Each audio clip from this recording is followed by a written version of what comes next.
Gracias.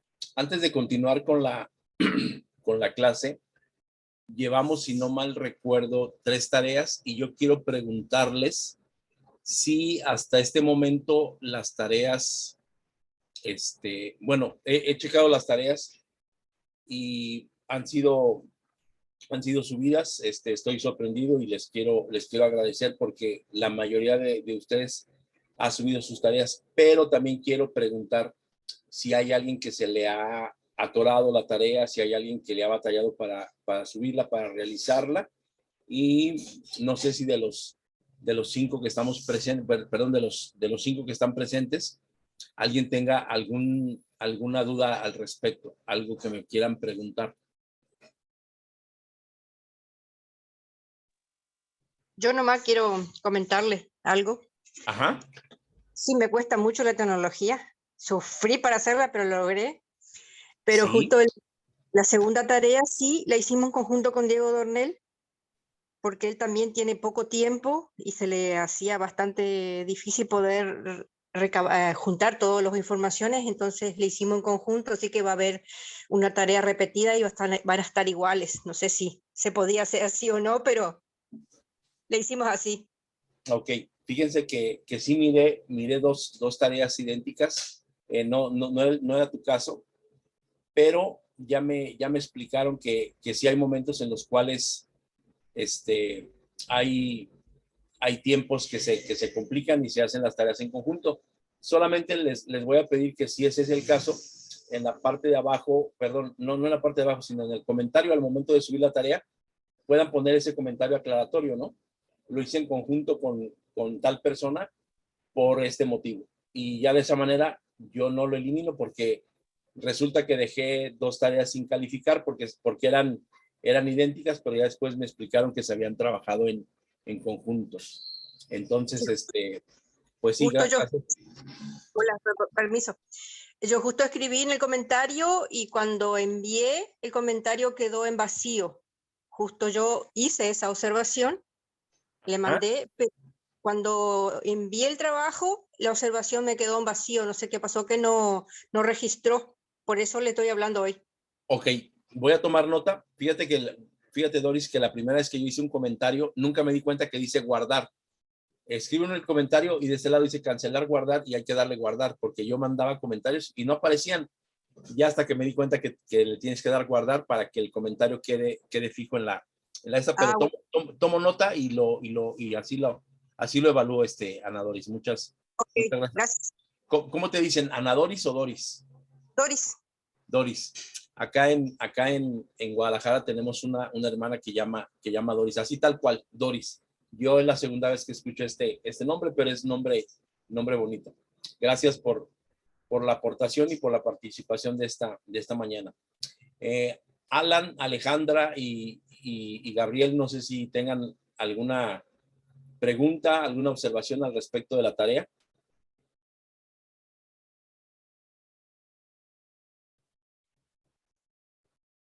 ¿Qué tal? ¿Qué tal? Logré hacer mis tareas. No tenía el programa. Tuve que verlo, entenderlo y quiero decirle que por ahí es una primera práctica, así que sí puede tener en cuenta. Y subí mi tarea en Canva y el mapa también lo hice hoy recién, tratando de comprender y ubicar un poco. Espero sus correcciones. Perfecto. Sí, también quiero aclarar esa parte. Algunos me llamaron, me mandaron un mensaje para decirme que no sabían utilizar Canva y en algunos otros, bueno, porque entiendo que no todos son de la Argentina, en algunos otros países Canva es de paga.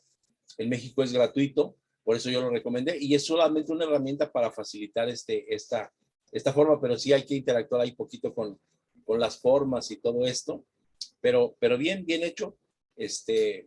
Hoy me voy a dar también a la tarea de seguir revisando sus tareas. Gracias, Alejandra, por la participación y por ahí vas a tener tu calificación y un comentario de retroalimentación. Adelante, Alan. Hola, buen día a todos. Yo no pude realizar todavía los mapas mentales porque estaba con poco tiempo por la otra cursada, pero ahora entre esos días me voy a poner al día con los mapas, pero las otras tareas sí están realizadas. Que nada de eso. Ok, pero no son tan complicadas, Alan, o sí te parecen complicadas. Es No, básicamente mi pregunta. no son complicadas, puede ser porque yo ya estoy acostumbrado con el tema de la universidad, puede ser por ese lado, pero no se me hacen tan difíciles. Perfecto. Gabriel, ¿algún comentario, algo que me quieras comentar al respecto de la tarea, de los trabajos que hasta hoy hemos visto avanzado?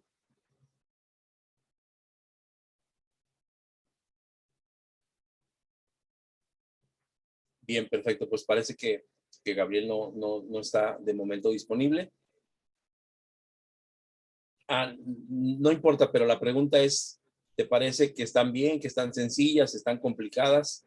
¿Qué me puedes mencionar al respecto? O simple y sencillamente no se ha tenido tiempo para esto.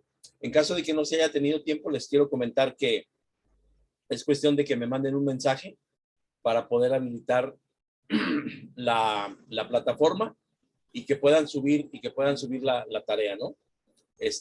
Cuenta para su calificación final. Solamente lo importante aquí no es tener una calificación, sino que se aproveche los momentos de clase, ¿verdad? Pero sería muy interesante poder hacer los reactivos, estos productos que tienen que ver con la tarea. Gracias por sus comentarios. Vamos a avanzar y a continuar con la clase. Pues bien, hasta ahorita hemos visto cómo los tres seminarios que vienen, bueno, que son Cartago, Alejandría y Antioquía, tienen influencia sobre lo que en su momento Antonio de Piñeiro llamó cristianismos, ¿no? ¿Por qué? Pues porque cada uno de esos tenía una manera y una forma de comprender y de ver las cosas. Que si Cristo era humano, que si el Espíritu Santo es persona, que si el Espíritu Santo no es persona, que si Cristo es divino, que si Cristo es divino y es humano, que no, que los judíos sí, que no, que los gentiles no, que entonces esos cristianismos se han ido conformando de tal manera, pero a nosotros nos ha influido principalmente por el legalismo y porque tomó el imperio, la religión para ser imperial, pues nos está influyendo Cartago.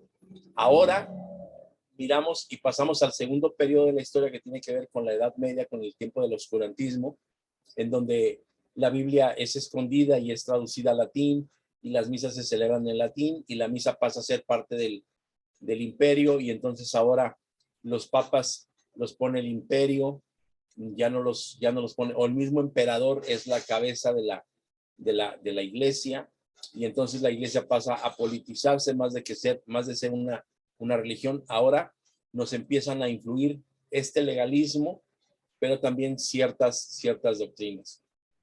Pasa la Edad Media, nos heredan doctrinas como la soberanía de Dios, el todopoderoso de Dios, la esencia del Hijo, que el Hijo es no creado, y viene la Reforma. Y en la Reforma, pues, esta lucha constante entre protestantes y la iglesia, ¿cómo se le pudiera decir? La iglesia ahora impuesta, ahora del imperio, pues hay una pugna, ¿no? ¿Por qué? Pues porque Martín Lutero puso en la Catedral de Wittenberg, que hoy es una gran universidad de teología, las 95 tesis que se oponían a la iglesia católica, y entre toda esta revuelta de protestantismo contra la iglesia católica, bueno, pues se empiezan a generar o hay movimientos y surge los abatarios con Pedro Baldo, que como les comentaba, pues fue un personaje opulento, tenía un poder económico muy interesante que por ser perseguido huye a los Alpes, pero antes de haber huido esto, reparte sus bienes. Era una persona muy pudiente y pues él lo hizo al escuchar una prédica. Tal vez como muchos de nosotros, él cambió por haber escuchado una predicación, ¿no? Recordemos que la palabra de Dios tiene eso, ¿no? Tiene poder, tiene fuerza, el evangelio tiene fuerza, y hasta ese entonces las pugnas estaban muy complicadas. Surge el anabaptismo, que es una oposición a la iglesia católica de aquel tiempo, que en ese tiempo bautizaban niños y lo hacían al octavo día de nacimiento, porque el niño nació con pecado original, lo charpeaban, le ponían agüita y ya estaba bautizado. Entonces los anabaptistas dicen, no tiene que ser así, tiene que ser por inmersión y además tiene que ser en personas adultas. Entonces, anabaptismo significa volver a bautizarse. Sí, ya había sido bautizado, pero ahora te vas a volver a bautizar. Y bueno, esta corriente y este pensamiento no nace con ellos. Recordemos que Juan el Bautista lo hacía solamente con gente adulta, lo hacía en el Jordán. Y la historia, o al menos los evangelios así lo narran, ¿no? Había filas de gente que venía para bautizarse, y bueno, alrededor de él pues venían los fariseos para decir que por qué tenían que ser perdonados sus pecados, y él les corregía la forma en la que procedían. Y no solamente eso, sino también los saduceos se acercaban, ¿verdad? Y tenemos que recordar que pues el judaísmo, que tenemos influencia como una iglesia, o la forma en la que ellos se conformaban para el conocimiento, pues ese judaísmo está influido por los saduceos, por los fariseos y por los esenios. Y obviamente además pues por la forma en la que viven ellos su nacionalidad, su nacionalismo, ¿no? Que siempre tiene que ver con la defensa de sus intereses, que tiene que ver con la defensa de sus tierras. Y entonces así como históricamente se va conformando esta parte hasta llegar a los años 1500 y hasta el 1700 y tanto, siglo XVI, en donde el anabaptista dice el sábado, porque así lo marca, y en este concilio del 740, en donde hay un edicto para decir que la gente de Inglaterra puede disfrutar de eventos deportivos y de asistir a ferias, de asistir a bailes, de asistir a pubs, solamente los domingos, pero sin tener que practicar una actividad mundana distinta a esa. ¿Por qué? Porque ellos observaban el domingo como si fuera un sábado, como si fuera un sábado. Entonces, esto empieza a tomar forma, y es de ahí de donde nosotros empezamos a tomar forma y se empieza a conformar nuestra creencia, nuestra iglesia.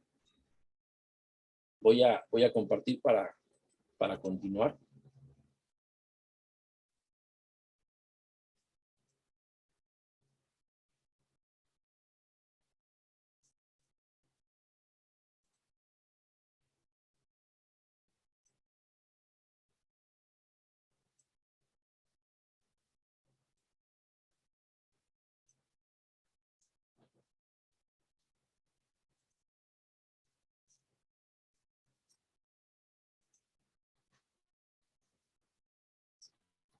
Bien, pues aquí en este mapa podemos darnos cuenta los lugares en donde originalmente se guardaba el sábado.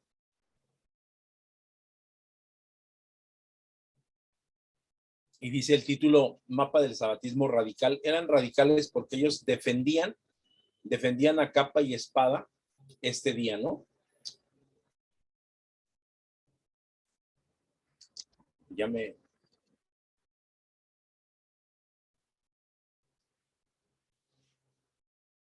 Porque darle al apuntador.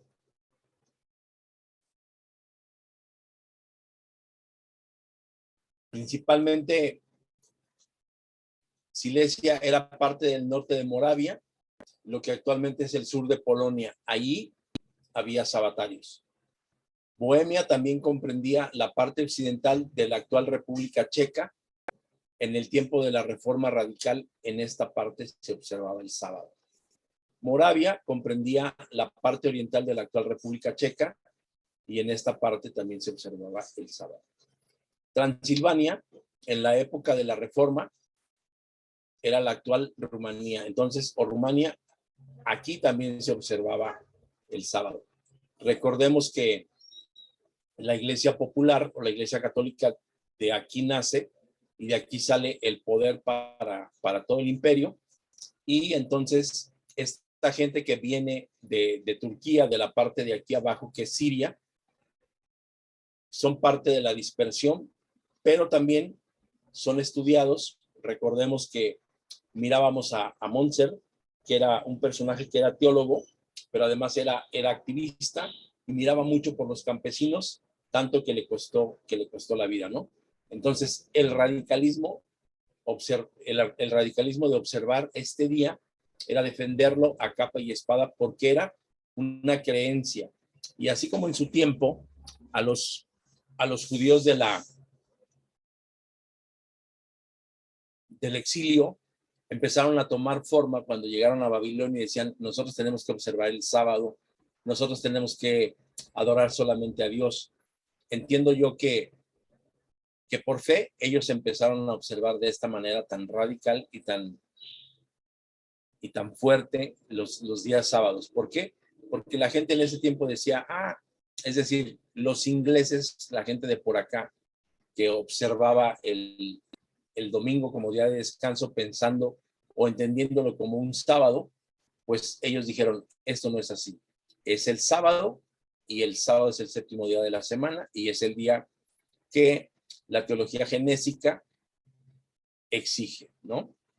Ya lo estudiábamos y ya lo mirábamos con antelación. El sábado no es un mandato para judíos, sino es una forma en la que el Señor separa históricamente un día desde la creación para ser observado.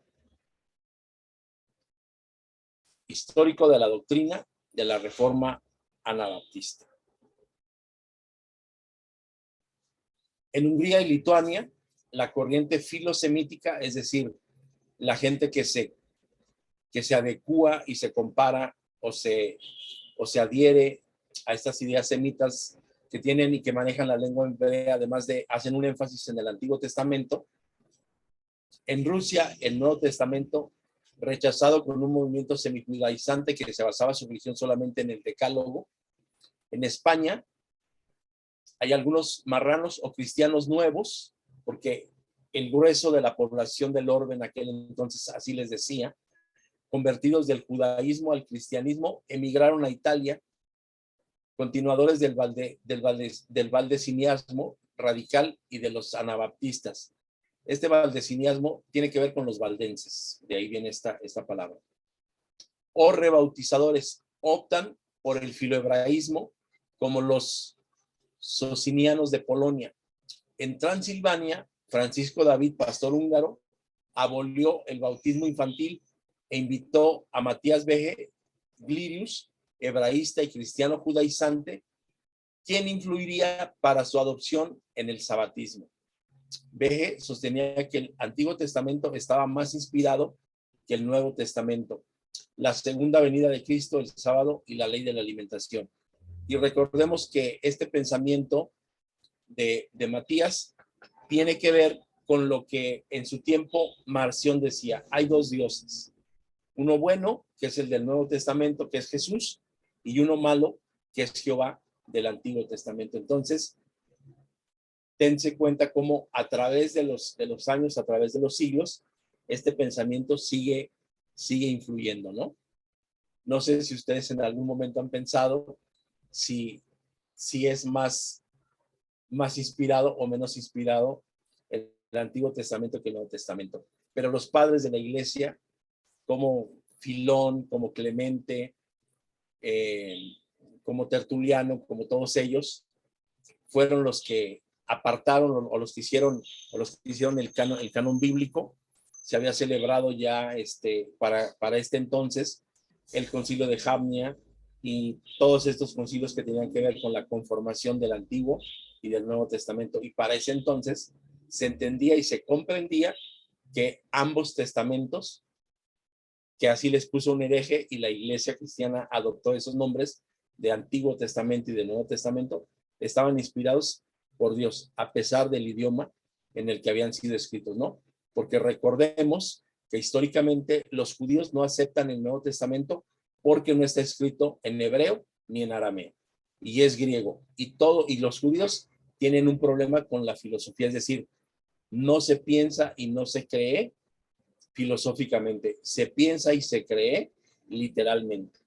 Entonces, también este es un problema que emana de la religiosidad, de la religión, que tiene que ver con lo cultural.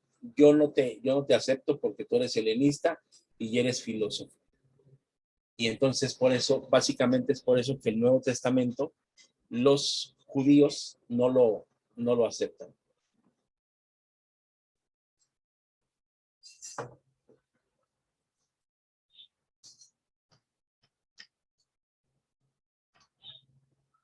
Sebastián Castellón es un francés y Sebastián Castellón postulaba la necesidad de la tolerancia religiosa en el siglo XVI. En un principio, por lo que lucharon incansablemente los anabaptistas. ¿Por qué? Porque al matar a un hombre, ellos decían, matar a un hombre no es defender una doctrina. Matar a un hombre es matar a un hombre.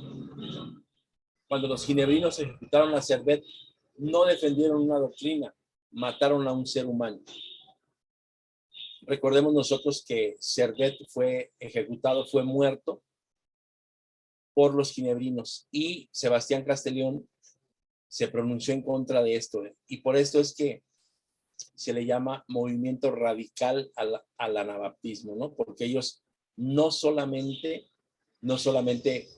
practicaban cosas diferentes al grueso de la población, sino además se postulaban y lo defendían. Esto es algo que hoy en nuestros días muy poco vemos, ¿no? Que una iglesia se manifieste cuando son objeto de ciertas amenazas o de ciertos maltratos, generalmente no se hace. Hoy optamos mucho por la paz, y esta era una forma muy radical de defenderse y de manifestarse. El puritanismo.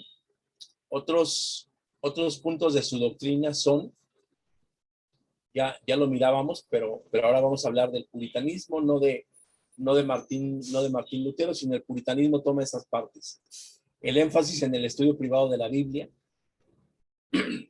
el deseo de que todos alcancen educación e ilustración, especialmente para que todos puedan leer la Biblia por sí mismos.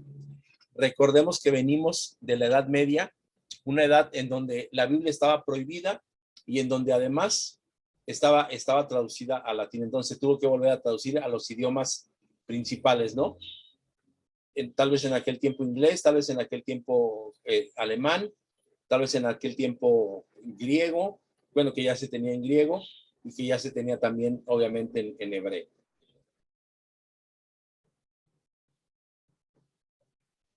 Pero ahora, pues también al español, al francés, a todos estos idiomas en los cuales la Biblia dice que la gente tenía que leerla por sí misma y entenderla.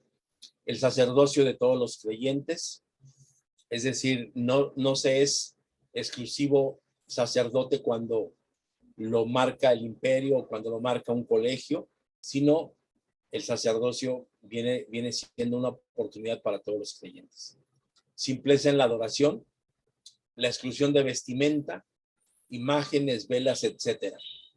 Todo esto son ritos que mantiene la iglesia popular, la iglesia del imperio, a saber, la iglesia católica, y pues ustedes lo recuerdan, ¿no? O ustedes lo saben, la forma de vestirse de los sacerdotes todavía hoy, pues parecía ser como que muy exclusiva.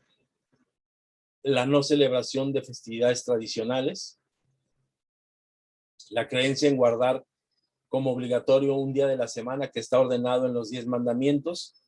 En el caso de ellos, el día de la resurrección de Jesús era el domingo. Eso pensaban los puritanos.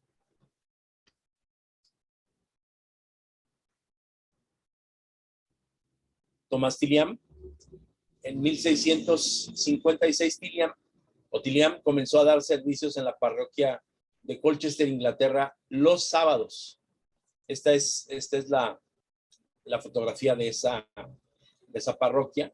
Tilliam fue encarcelado y en prisión escribió su más memorable obra, The Seventh Day Sabbath Sought Out of Celebrate, en 1657, lo cual trajo una ola de condena.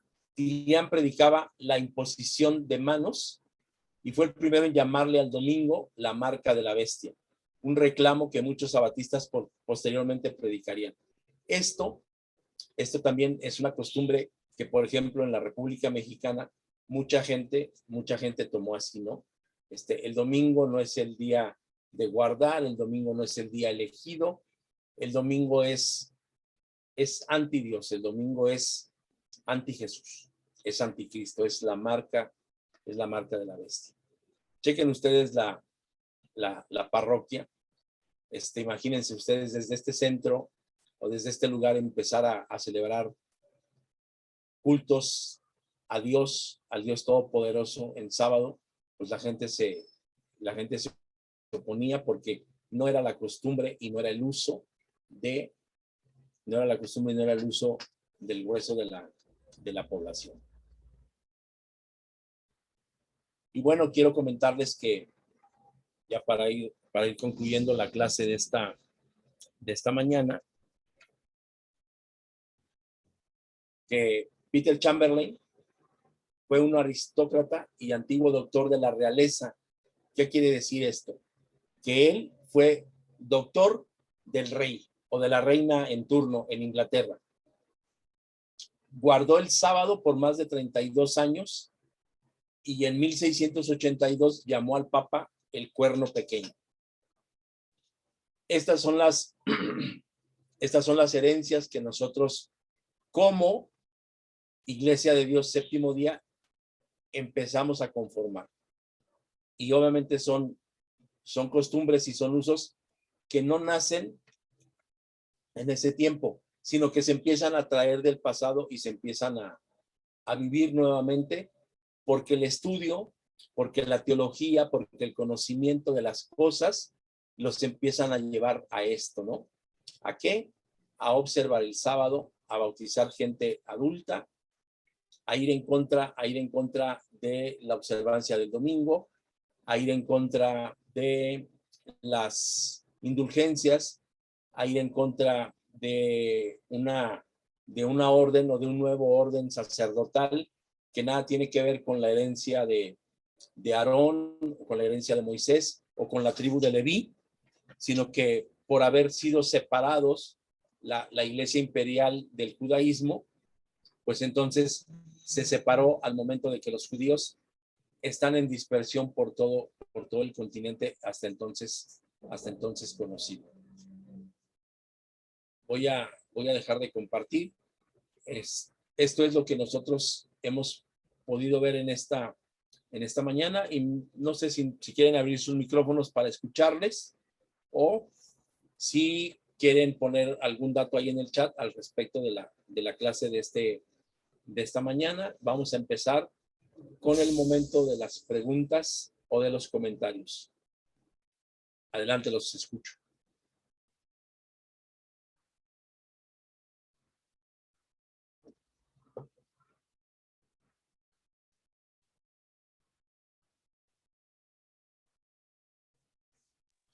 Permiso. Adelante. Dice cada uno, dice que la historia no sirve, pero la historia sí sirve. Uno ve cómo están las tradiciones hoy en día, cómo viene la mano. Así que estas cosas son muy interesantes, cómo nosotros estamos arraigados con tradiciones todavía hoy en la actualidad, que son de más de casi 1000 años. ya tenemos esas tradiciones inculcadas dentro de la iglesia, así que hay que luchar para ir cambiando eso. Así es, Alan. Gracias por el comentario. Pues hoy nos damos cuenta que históricamente nosotros tenemos, como bien dices, comprensiones bíblicas, comprensiones espirituales de hace siglos atrás. Y creo yo que es históricamente un momento para una sana relectura, para una mejor comprensión de lo que es la enseñanza y para que esta herencia que nosotros tenemos en la palabra de Dios se pueda entender de manera diferente. Recordemos lo que mirábamos al principio. Alan menciona que algunos dicen que la historia no sirve. Y bueno, incluso Abraham Lincoln dijo que desconocer la historia es estar condenado a repetirla, ¿no? Y Baruch Spinoza dijo que para evitar el sufrimiento, para evitar los errores del pasado, es necesario estudiar el pasado para evitar futuros errores. La historia funciona, la historia sirve, pero cuando se conoce y se evitan los errores que se han cometido en el pasado. Pero qué tal, cómo nosotros nos hemos dado cuenta, cómo hemos sido conformados y cómo estamos invadidos, inundados de pensamientos que en ocasiones no tienen que ver con la esencia que es Cristo Jesús. Estamos inundados por tradiciones, estamos inundados por costumbres, estamos inundados por pleitos en los cuales nosotros no decidimos participar, pero el vector o la resultante de esos movimientos, de esos embates, pues actualmente somos nosotros. Gracias por participar, Alan. Adelante, ¿alguien más?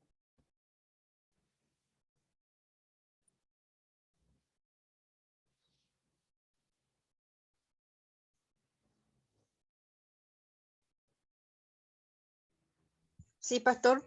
Adelante. Justo estuvimos leyendo, o sea, escuchando del video también, el tema de las herejías, porque se vuelven a repetir.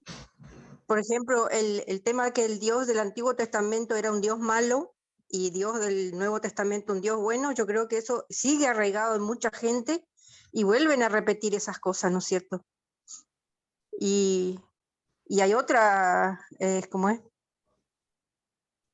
Cosas que se repiten, que lo material, la carne es mala y que solo lo espiritual es bueno, depende con quién uno se pone a hablar y se vuelven a repetir. Esas cosas quedaron como arraigadas en la gente. Sí, así es. Gracias por tu aporte, Doris. Muy cierto lo que dices. Nosotros a veces creemos que Dios es malo o que así como lo menciona, como lo mencionó en su tiempo Marción, el Dios del Antiguo Testamento, a saber Jehová, es malo y el Dios del Nuevo Testamento es bueno, a saber Jesús. Pero simple y sencillamente nosotros hoy podemos darnos cuenta y entender, y digo, no porque así sea, sino está mal llamada la época de la muerte, y cuando viene Cristo Jesús le llamamos la época de la gracia, ¿no? Pero a final de cuentas nosotros podemos darnos cuenta y tener razón de que esto es la forma de conformarse de nuestro pensamiento. Y no es que sea Dios malo, es que las decisiones que en ese tiempo se tomaban llevaban a un mal destino, ¿no? También es cierto que nosotros miramos que la palabra de Dios dice, y el Señor les dijo, y el Señor hizo, y el Señor pasó así, pero nosotros tendríamos que recordar que la tradición oral no siempre necesariamente es así, y que también hubo copistas o hubo escritores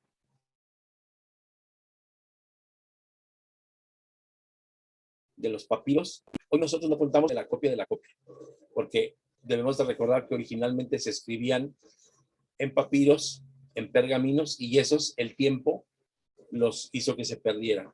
Posteriormente se puede escribir en piel y cuestiones así, pero también tenemos copia de esos papiros o de esos códices originales. Entonces, el hecho de que a nosotros nos digan, es que Dios dijo, es que el profeta recibió un oráculo de parte de Dios.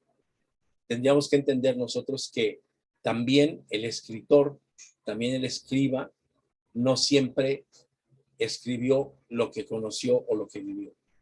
Él escribió lo que le platicaron, él escribió lo que escuchó, él escribió lo que la gente decía, ¿no? En su momento, ustedes cuando estudien, no sé si ya lo están haciendo más adelante, literatura bíblica, se van a dar cuenta de las distintas corrientes literarias con que está conformada la Biblia, ¿no?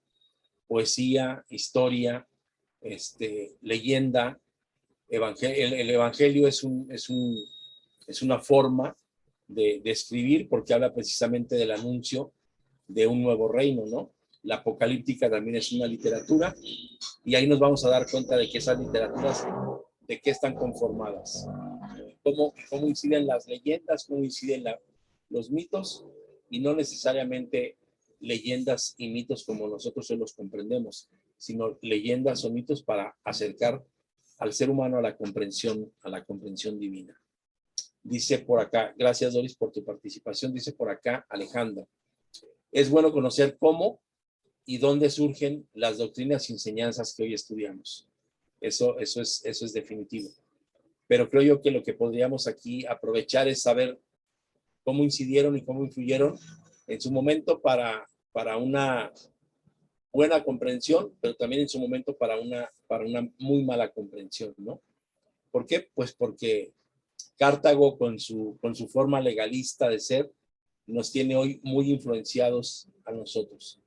Nosotros debimos de haber sido total y absolutamente antiocanos, es decir, que la gracia de Dios, que el amor de Dios prevalezca, pero le hicimos mucho caso a esto, ¿no? Que decía este personaje, se me olvida ahorita el nombre, pero escribió que quería robarse la presidencia del amor. Y esto hablaba simple y sencillamente que la gente de Cartago, la gente de Roma, quería tomar ese poder de la religión, ese poder de la comprensión de Dios para transformarlo en una norma jurídica que se pudiera observar. Entonces, hoy nosotros estamos inmersos en esa parte. Yo no soy de la tradición católica, pero hace poco platicando con un hermano de la iglesia que recién se ha convertido del catolicismo al cristianismo, me decía, oye, Rodolfo, es que son muy duros hablando de nuestra creencia. Dice, yo creo que me voy a regresar al catolicismo. Allá no te dejan hacer esto, no te dejan hacer esto otro, no te dejan hacer esto otro, no te dejan hacer esto otro, pero no tenemos tantas prohibiciones como aquí. Y bueno, yo no le mencionaba las prohibiciones como prohibición ni nada de esto, pero sí me daba cuenta que también en la tradición católica se tienen prohibiciones o cosas que no hacer, ¿no? Y obviamente se tiene un castigo, por lo tanto, se sigue preservando esta corriente legislativa desde aquel entonces. Un momento, por favor.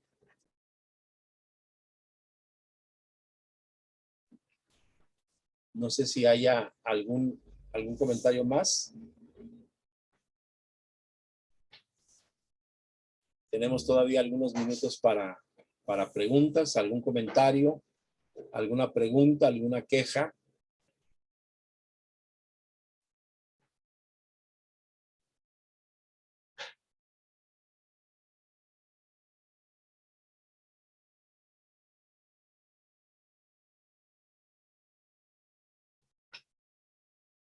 Quiero preguntarles, ¿la próxima semana todavía tenemos clases o cuándo empieza el tiempo de vacación?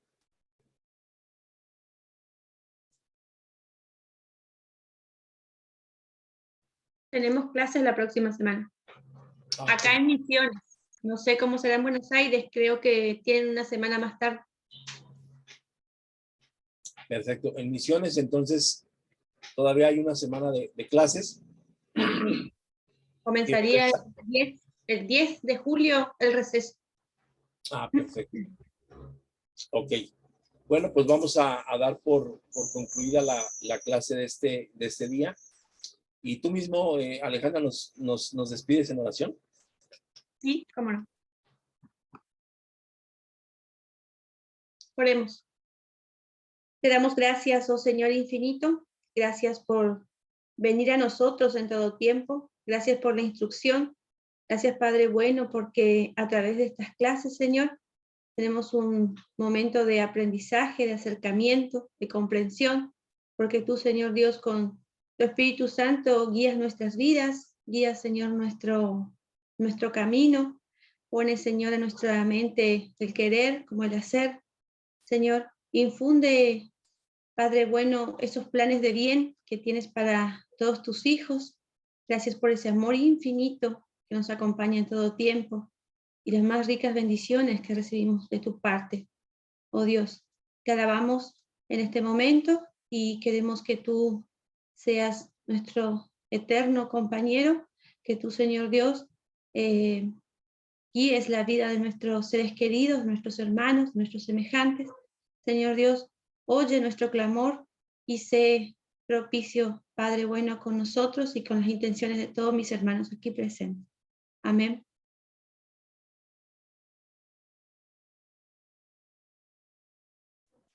Amén.